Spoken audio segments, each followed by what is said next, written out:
esse aspecto das virtudes, ele é muito importante pra mim também. Eu acho que é o que faz o Tolkien Tolkien, né? O Uhum, Tolkien não é simplesmente ação, ele não é simplesmente aquelas cenas épicas, que nem a cavalgada dos Rohirrim ali no Retorno do Rei. Não, não, nada, não é só isso, né? Tem toda uhum. uma dinâmica espiritual nele que faz ele ser ele. Isso.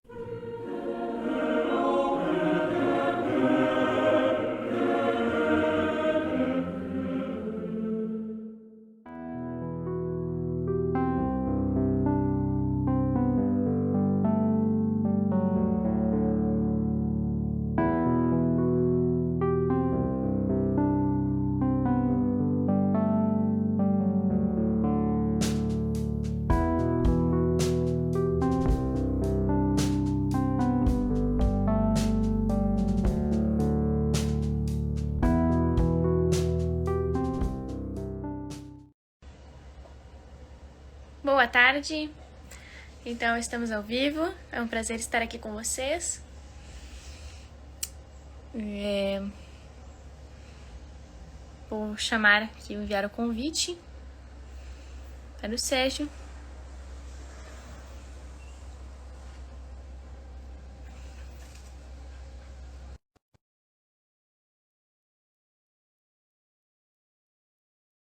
Então, pessoal, para quem não conhece, o Sérgio tem um grande trabalho com Tolkien, tá? Trabalha há anos nisso, o trabalho dele no YouTube foi uma das coisas que mais me fez gostar. Oi, Sérgio, Olá, tudo bom, Sara? tudo bem? E com você? Tudo beleza. Eu enviei o convite sem querer, eu acho, para ti. Tá? Eu apertei aqui no botão. Eu não recebi, eu acho que Não? está Ah, tudo então certo. melhor então. Bom, então, muito bem-vindo, Sérgio, muito obrigado pela participação. Eu que agradeço. Eu estava já falando aqui pro pessoal que o seu trabalho no YouTube me motivou muito, me fez realmente, assim, me inspirou muito na hora de fazer o Reconquista, de falar sobre esse assunto, Tolkien, que tem tanta coisa boa. Uhum. Mas eu gostaria que você se apresentasse um pouco pra gente, assim, falasse do seu trabalho. Bom, para quem não me conhece, meu nome é Sérgio Ramos. Eu leio Tolkien já há mais de 20 anos, sei lá, uns 25 anos talvez. E desde 2015 eu venho produzindo conteúdo na internet, por sites, né, nas redes sociais e tudo.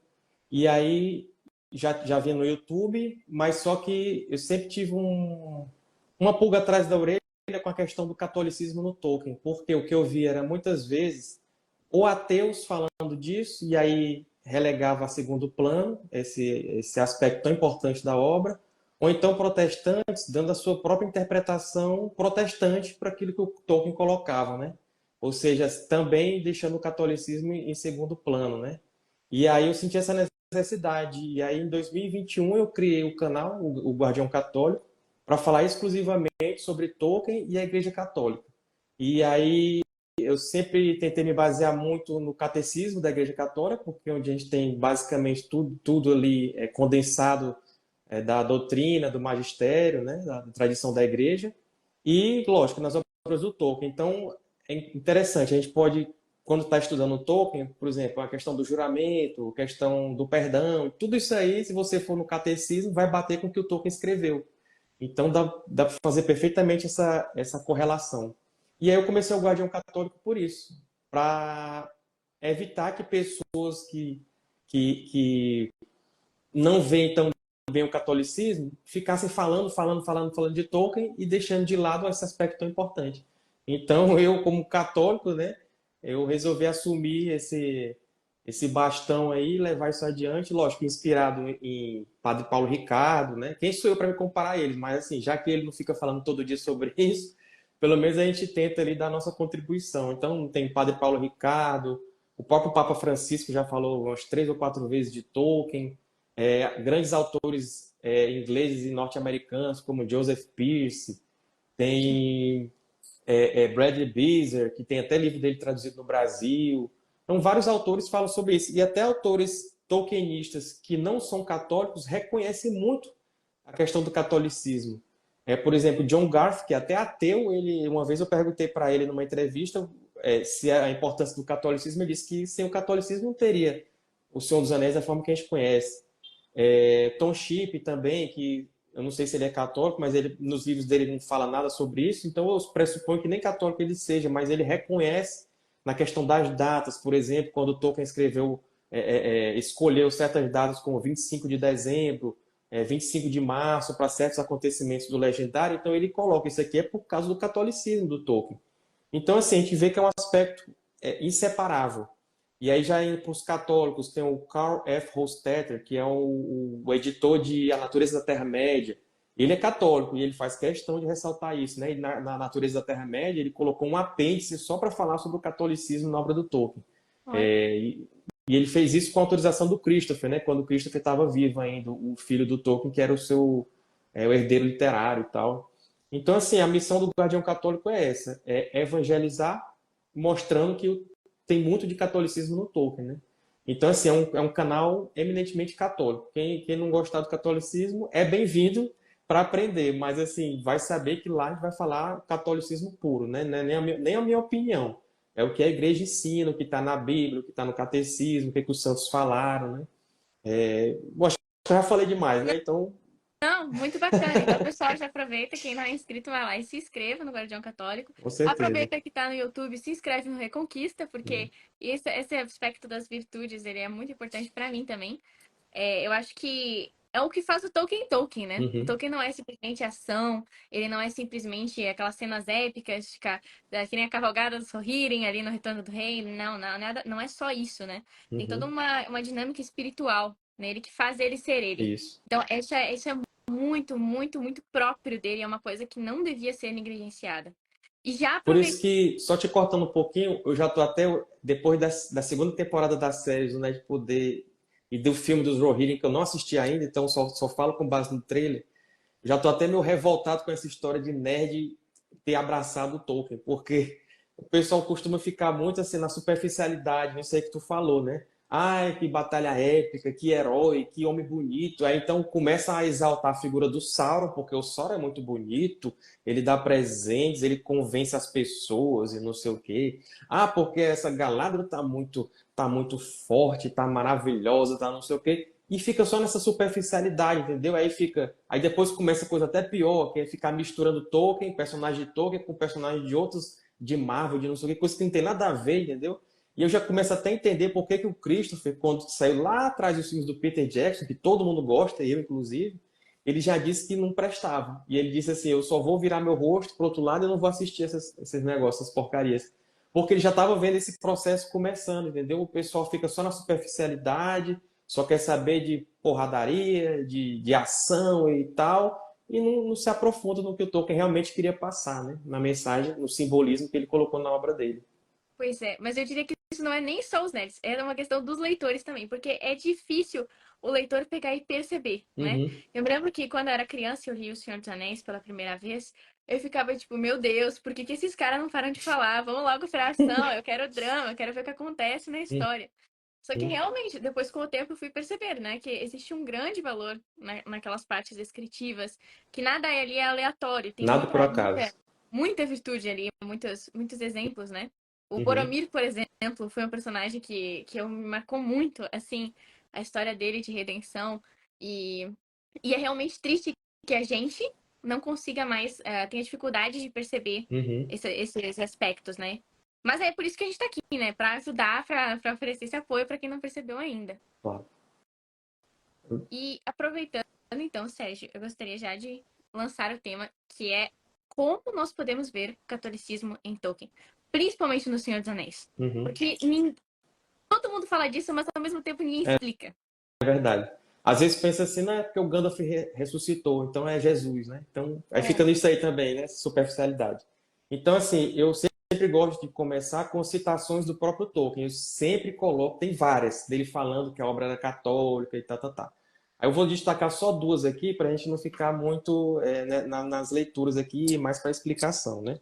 A mais famosa é essa aqui da carta 142, que ele falou o seguinte: O Senhor dos Anéis, obviamente, é uma obra fundamentalmente religiosa e católica, inconscientemente no início, mas conscientemente na revisão. E mesmo assim, com essa citação, as pessoas ainda dizem: ah, não, mas era pagão, porque ele colocou trolls, colocou elfos, colocou orcs, não sei o quê. Só que assim, não entende o que ele fez com aqueles elementos pagãos, que é a mesma coisa que a Igreja Católica fez quando ela chegou aos países pagãos. Aí o pessoal fala, ah, o Natal é pagão. A gente, aproveitando que a gente está chegando no Natal, né? Já está no Advento. A Sim. árvore de Natal era um símbolo pagão. O Iule lá, que é a virada do ano, é pagão. É o Deus Sol, não sei das quantas. Só que quando a igreja chega, a igreja católica chega nesses países, ela não chega matando, como aquelas religiões da paz, né, que a gente conhece lá, fazem. Ela não chega expulsando nada, ela chega absorvendo e cristianizando aqueles elementos. Então é isso que o Tolkien fez aqui. Quando ele pega um troll da mitologia nórdica, ele não está colocando aquilo como elemento pagão, ele está cristianizando aquilo ali. Ele coloca como um ser que foi deturpado pelo o diabo das histórias do Senhor dos Anéis, e aquilo virou uma coisa maligna. Então ele está mostrando o quê? Que aquele diabo consegue transformar as coisas que são boas em coisas ruins.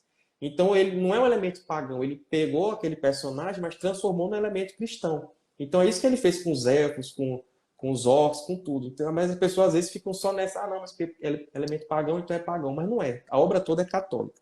Então, voltando aqui, né? Ele falou que foi conscientemente na revisão. E aí ele explica: é por isso que não introduzir ou suprimir praticamente todas as referências a qualquer coisa como religião, a cultos ou práticas no mundo imaginário, pois o elemento religioso está absorvido na história e no simbolismo.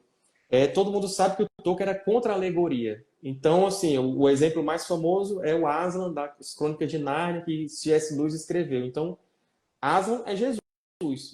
Não tem como discutir que não seja. O Tolkien era contra esse tipo de escrita, né? Ele não queria escravizar o seu leitor. Ele queria que o leitor fosse livre. Então, por isso que a obra de Tolkien ela atinge todos. Quem é católico, quem não é católico, quem é cristão, quem não é cristão. Mas a mensagem que ele está querendo passar ali é cristã. Né? Então, por isso que ele disse que ele não colocou cultos, não colocou templos, salvo raras exceções, né? Geralmente malignas. Né? Quando a gente vai lá no Silmarillion, tem um templo de Morgoth e tal, criado pelo culto maligno de Sauron. Mas ele deixou tudo isso de fora, porque ele não queria que o leitor, já sabendo que ele fosse católico, ah, tá vendo aqui, ó, colocou aqui querendo fazer apologia da religião dele e tudo. Não, a obra dele consegue alcançar todos justamente por isso, porque ela não é alegórica. Né? E tá tudo, ele mesmo falou, tá tudo absorvido na história e no simbolismo. Olha a importância disso, né? Que o catolicismo está absorvido na história e no simbolismo. Então, os símbolos que ele colocou, os significados, né? Então, a gente tem uma superfície de um lago, tudo aquilo que está na superfície é isso que a gente falou, né? Das batalhas, dos personagens, das montanhas, dos acontecimentos. Agora, quando você mergulha mais profundamente, é aí que você vai começar a despertar para aquele catolicismo que está lá entranhado. Sérgio, E tem uma eu outra. vou ter que te interromper rapidinho. O pessoal Pode tá falar, falando pode que tá interromper ali quando quiser. também. A imagem tá travando muito. Eu Uhum. tô te ouvindo bem, mas a imagem eu não tô conseguindo ver, tá bem travado. Então, deixa eu ver.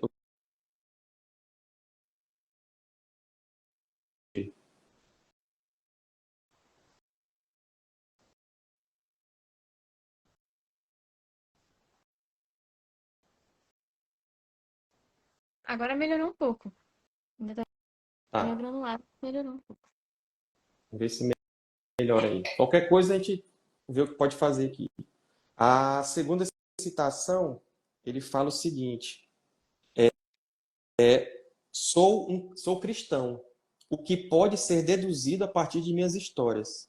E, de fato, católico romano. Então, assim, o cristianismo, o catolicismo dele estava tão evidente no que ele escreveu que ele fala que pode ser deduzido a partir de suas histórias. Então, qualquer pessoa, por mais que negue, se ele ler e entender o que ele está lendo, ele vai ver que ali é uma obra católica, é uma obra cristã, né? Porque ele fala assim que é, e de fato católico romano. O último fato, ou seja, que ele era católico romano, talvez não possa ser deduzido. Aí ele explica: embora um crítico por carta tenha afirmado que as invocações de Elbereth e o caráter de Galadriel, tal como diretamente descrito, ou através das palavras de Gimli e Sam, estavam claramente relacionados à devoção católica a Maria. Outro viu no pão de viagem o lembas, viático, e na referência à sua alimentação da vontade, e por ser mais potente quando em jejum, uma derivação da Eucaristia. Isto é, coisas muito maiores podem colorir a mente ao lidar com as coisas menores de uma história de fadas. Então, assim, essas duas citações eu acho que são as mais importantes, quando o próprio autor fala, né, do simbolismo, do significado, do catolicismo na obra. A imagem, como é que está aí, Sara? Melhorou? ainda tá travando, mas pelo menos o áudio tá tudo certo, assim. Tá, então eu vou continuar falando, qualquer coisa aí pode me interromper, tá? É, Ok. e aí é o seguinte, vamos lá, como é que a gente pode observar o catolicismo na obra do Tolkien? Aí eu vou lhe contar, vou lhe falar um resumo de uma história e você vai me dizer se isso é familiar ou não. Então imagine assim, uma entidade magnífica que é chamada de Pai de Todos, ou o Uno. Não tinha nada, só ele que existia ali naquele mundo. Naquele mundo, não, naquele plano, né, digamos assim. E aí ele cria uma série de criaturas antes mesmo de criar um mundo.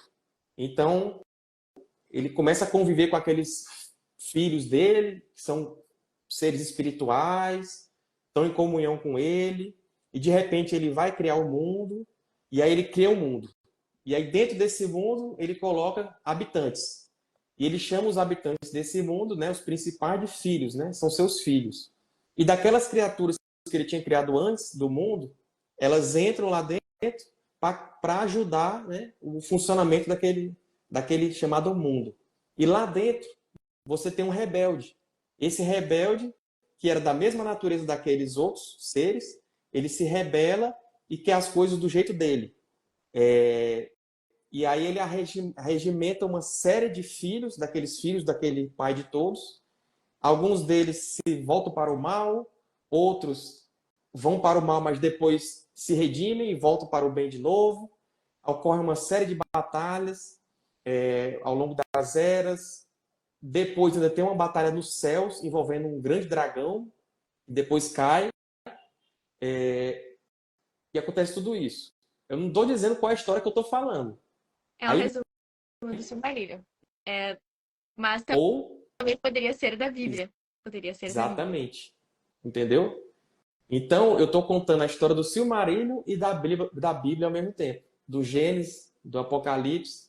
E depois aí você tem uma história que acontece depois, onde uma série de pessoas elas precisam sair do seu conforto para proteger todo o mundo, carregando algo que foi criado pelo inimigo, né? E só através de muito sacrifício que esse algo pode ser destruído, né? E todo mundo vai ser salvo por aquilo ali. Então, mais uma vez, eu estou falando de O Senhor dos Anéis e estou falando do sacrifício de Jesus Cristo. Então, todos esses paralelos você pode fazer ao ler O Senhor dos Anéis, o Hobbit, o Silmarillion, está tudo ali, né? Basta a gente enxergar. Não estou dizendo que existe uma pessoa que Jesus Cristo está na obra, não está, porque o próprio Tolkien falou que O Senhor dos Anéis é pré-cristão. Então, é como se ele tivesse acontecido antes, né? Uma mitologia prévia. Porém, até existe alguns escritos depois onde ele fala que Deus se encarnaria, né? Que Eru e Ilúvatar se encarnaria e tal, mas esse é o assunto para outro dia. Então, assim, você tem várias figuras que fazem as vezes de Cristo. A gente tem aí, eu já vou entrando na história. Você tem Gandalf, tem o Aragorn, tem o Frodo, até o Sam em alguns momentos. Por exemplo, no Gandalf você vê proeminentemente, né, o ofício de profeta de Cristo. Cristo tinha três ofícios, né? Profeta, rei e sacerdote. Então, no Gandalf você vê o profeta, porque o profeta é aquele que mostra os meios da salvação. Então, o Gandalf está sempre lá, ele costura os povos, ele vai num lugar, vai para o outro, estuda, mostra como é que as pessoas devem se salvar. E esse é o trabalho do profeta. Aí nós temos o rei, não preciso nem explicar Aragorn. por que o Aragorn, né? Que vinha da linhagem também, assim como Jesus é da linhagem de Davi, né, do antigo rei. Aragorn sempre é citado, né, como o herdeiro de Isildur, que foi aquele rei do passado, lá da Segunda Era, final da Segunda Era. E também passa por um processo de morte simbólica, quando ele vai no fundo da terra, né, nas cavernas, passa por aqueles perjuros, que são os que quebraram o juramento do passado, e emerge depois, né, levando aqueles mortos com ele para cima. Então tem todo um simbolismo também cristológico ali. E o Frodo, que assume a função de sacerdote, porque o sacerdote é aquele que carrega o sofrimento. Então tudo aquilo que o Frodo sofreu, de carregar um anel, de ter que se esconder, de fugir, de receber o ferimento no ombro e tudo, e até chegar lá no Monte da Perdição para poder destruir aquele objeto, né? Ele assumiu ali a função de sacerdote. E o objeto que eu falei antes, né, que ele foi criado pelo inimigo, seria o pecado, né? Eu vejo mais um anel como o pecado. Então, toda a jornada é para você poder destruir o pecado. No caso, o pecado primordial, né, que foi o pecado original, que é você querer se colocar no lugar divino, no lugar de Deus. Era isso que o Sauron queria. Ele queria ser um rei Deus. Então, ele criou um anel para dominar todas as raças. Então, a função do Frodo e da Sociedade do Anel é chegar lá do outro lado e destruir o anel, né? Que faz às vezes do pecado. E eles fazem isso justamente no calendário lá da Terra-média, no dia 25 de março, que corresponde para nós antigamente, hoje em dia é variável, mas antigamente era a anunciação, né? A anunciação de Cristo. Que Então, assim, bacana. oi?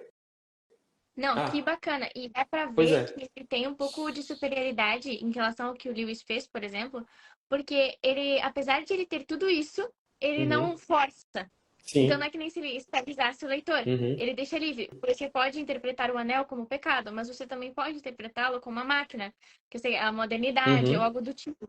Você é livre, né, como leitor para fazer a sua interpretação.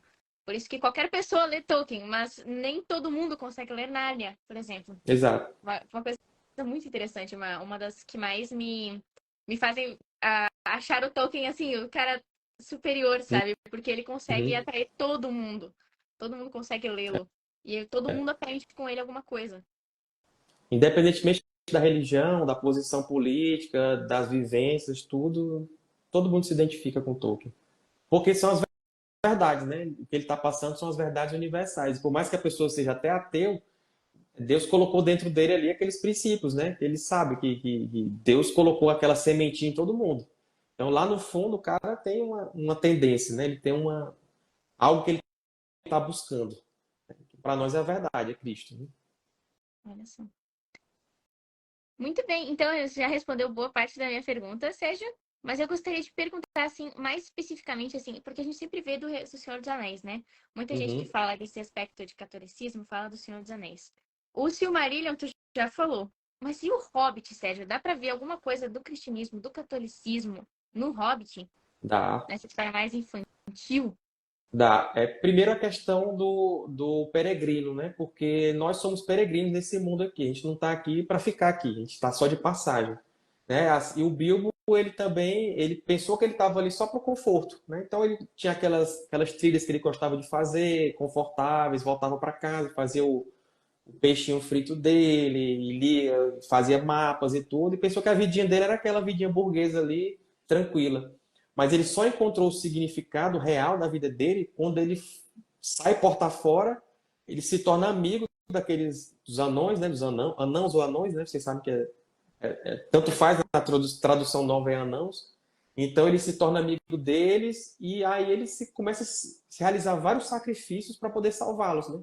Desde o encontro com os trolls, lobos, nas aranhas, na caverna do Gollum, tudo ali, várias coisas o Bilbo vai fazendo e ele vai se transformando. Ele vai se tornando a pessoa melhor, porque o auto-sacrifício em prol dos outros vai transformando a pessoa. O maior sacrifício a gente sabe qual foi Jesus na cruz. E nós, como cristãos, temos que imitá-lo. Então, para que melhor imitação do que você se sacrificar diariamente pelos seus amigos, pelas pessoas que você ama, por todos, né? Então, foi isso que o Bilbo fez. Então, ele começou a viagem de um jeito, o próprio Gandalf fala isso para ele. Ele diz, você vai terminar a viagem uma pessoa diferente. E ele termina uma pessoa diferente, né? Uma pessoa mais altruísta, mais benevolente, menos egoísta. Então, esse é o principal aspecto que eu vejo assim católico na obra. Até porque não há evangelho, né? Não há maior amor do que dar a vida pelos amigos, né? Exatamente. Então, é Olha só. basicamente isso. O Hobbit, porque o Hobbit é mais infantil, né? O Tolkien escreveu mais para os filhos, que eram crianças e tal. Mas até o Hobbit, ele também tem uma evolução na escrita. Você vê que os capítulos iniciais são mais infantis, realmente, mas conforme a história vai avançando, ele vai ficando cada vez mais sério, né? Mais adulto, né? O final do livro é bem diferente do início. É verdade, é verdade.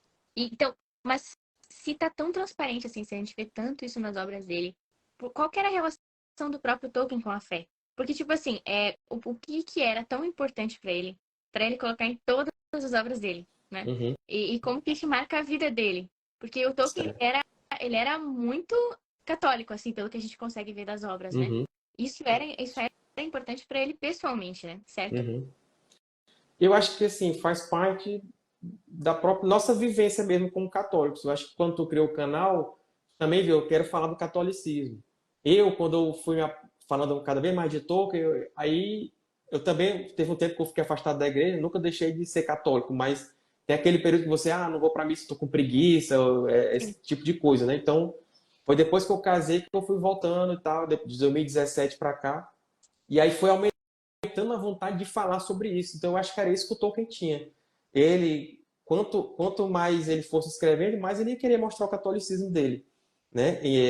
Até academicamente, quando ele estava ensinando lá na Universidade de Oxford, e tudo, ele sempre falou do cristianismo, do catolicismo, dava exemplos sobre isso e tal. É o próprio ensaio sobre contos de fadas, ele fala sobre Deus, fala sobre o Evangelho, sobre o nascimento, sobre a morte e a ressurreição de Cristo. Então, um acadêmico falando sobre isso, hoje em dia, só se for para criticar, né? E ele não, ele falava realmente para exaltar. Agora sim, por que o catolicismo era tão forte nele? Porque, inclusive, ele nasceu no berço anglicano, né? No anglicanismo, que é a igreja da Inglaterra. Só que por algum motivo que até hoje eu não vi ninguém explicando muito, a mãe dele acabou se convertendo ao catolicismo e a única explicação assim, dos estudos que eu já fiz, a única explicação que eu chego é por causa do movimento de Oxford, que foi um movimento encabeçado ali pelo cardeal Newman, né, que hoje é santo da Igreja Católica. Sim. Cerca de 40, 50 anos antes, teve um movimento de retorno dos anglicanos ao catolicismo na Inglaterra. Né? E o cardeal Newman estava ali nas cabeças desse movimento. E isso levou muitos anglicanos a se converter ao catolicismo. E eu acho que a Mabel, que era a mãe de Tolkien, ela foi levada por esse movimento também. Né? Eu acho que é a única explicação plausível. Porque o próprio Tolkien ele fala que todo domingo eles iam para o culto anglicano. Né? E aí, um belo dia, ele percebeu que a mãe dele pegou uma rua diferente. E eles chegaram na igreja católica. E aí foi aí que começou a história dele no catolicismo. E aí, pouco tempo depois, ele fez a primeira comunhão no Natal e tudo, isso desde dos 8 anos de idade. Né? Então, aí, a partir daí, ele nunca mais largou o catolicismo. A mãe dele morreu muito jovem, né? Ele é muito criança ainda. E aí ela deixou como tutor o padre Francis Morgan, que era discípulo do cardeal Newman, lá no oratório de Birmingham. Então, assim, o cara ser tutorado por um discípulo do cardeal Newman é muito marcante, né? De você viver o catolicismo. Então, ele foi acólito lá, ele participava às vezes, por um período ele estudou na escola do oratório. Então, assim, viveu aquela vida de igreja total ali desde a infância. E como ele foi um rapaz muito educado, muito bem criado e tudo mais, ele sempre seguiu o que o padre ensinava a ele, né? Até quando ele começou a namorar com a Edith, o padre disse, olha, tá bom, teus estudos já estão sendo deixados de lado, então para de se encontrar com ela. Ele parou, né? Ele parou e aí o padre até falou assim, você só vai poder falar com ela quando você for maior de idade. Na época era 21 anos. No dia que ele fez 21 anos, ele escreveu para ela querendo reencontrá-la e noivar e aquele negócio todo, né? Então, assim, ele tem uma carta do Tolkien onde ele fala que, entre aspas, todo pouco que eu sei, eu aprendi a partir daquela fé que me nutriu desde os 8 anos de idade, que me foi passada pela minha mãe. Ou seja, nesse pequeno trecho, o Tolkien reconhece que tudo que ele sabia da vida foi a partir do catolicismo. Então, para ele não tinha como não colocar o catolicismo na obra, porque tudo que ele aprendeu foi a partir da base católica que ele tinha. Então, toda a história que ele fosse escrever, tudo que ele fosse criar, personagem, tudo, ele ia ver com os olhos católicos.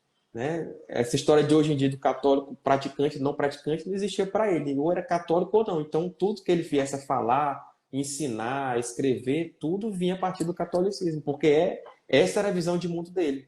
E essa é a visão de mundo que hoje nós, como católicos, praticantes, que voltamos para a igreja e tudo mais, essa é a visão que a gente tem. Tudo a gente fica, né, querendo relacionar com a igreja. Então ele era assim desde o início. Então por isso que o catolicismo é tão importante para ele. Isso formou uma personalidade bastante extraordinária, né? Porque ele tinha aquele profundo amor pelos mitos, aquele profundo conhecimento, aquele profundo apego que ele tem àquelas coisas pagãs, Uhum. antigas, a mitologia, até as mitologias nórdicas, né? Mas ao mesmo tempo, ele é o católico mais devoto e foi criado por padres. Então, as obras dele, de alguma forma, reúnem as duas coisas. Gente, que travou pra mim. Aqui Travou pra travou vocês? também, mas voltou agora. Voltou? Ok. Voltou. E você estava falando que ele tinha aquele apego à mitologia nórdica, né? E ao mesmo tempo ele é o católico criado por padres, então ele consegue unir as duas coisas, né? Uhum. Ele realmente une, assim, nas obras dele. Mas isso que é interessante, porque, por exemplo, a Igreja Católica foi quem salvou muita coisa do paganismo da Grécia e de Roma Antiga, né? Se não fosse a Igreja, vários escritos daquela época não teriam sido salvos. Da mesma forma, por exemplo, o Snorri Thorson, acho que é assim que se pronuncia, que foi que escreveu lá o Edda, né? Salvo engano, o Edda Poético, que é o grande compêndio da mitologia nórdica, ele era católico. Né? Então também tem sempre esse histórico dos católicos salvarem aquelas histórias antigas. E o Tolkien, assim como o C.S. Lewis, eles também tinham muita crença naquele do pagão virtuoso. Aquele pagão que, antes dele conhecer o cristianismo, ele já tinha certos princípios que ele sabia que eram certos. Né? Então, ele não matava, ele não roubava, ele não estuprava, não fazia certas coisas que, posteriormente, seriam aprendidas com a chegada do catolicismo. Né? Embora já tivesse também algumas coisas pagãs provém disso, como aquele culto aos deuses falsos, aquele negócio todo. Sim. Mas questão de virtude, já existiam pagãos virtuosos, né? E isso é o que a igreja também chama de sementes do verbo.